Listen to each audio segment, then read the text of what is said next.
આ મુદ્દો વધારે ચર્ચિત બનવાનું કારણ એ છે કે આમ આદમી પાર્ટી પોતાને કટ્ટર ઈમાનદાર ગણાવે છે.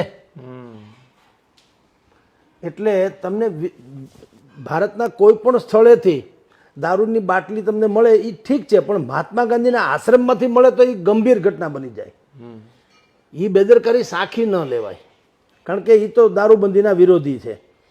તો સવાલ એવો છે કે તમે કટ્ટર ઈમાનદાર શાસનની વાત કરો છો આમ આદમી પાર્ટી, અને એણે ગુજરાતમાં અથવા તો સૌરાષ્ટ્રમાં 100% એક એવી આભા ઊભી કરી કે અત્યારનું એના આક્ષેપ પ્રમાણે આમ આદમી પાર્ટી અને કોંગ્રેસ બેયના આક્ષેપ પ્રમાણે કે અત્યારે ભ્રષ્ટાચાર ફાયલો ફૂલ્યો છે, સગાવાદ ફાયલા ફૂલ્યો છે, સત્તાનો દુરુપયોગ થાય છે વગેરે વગેરે.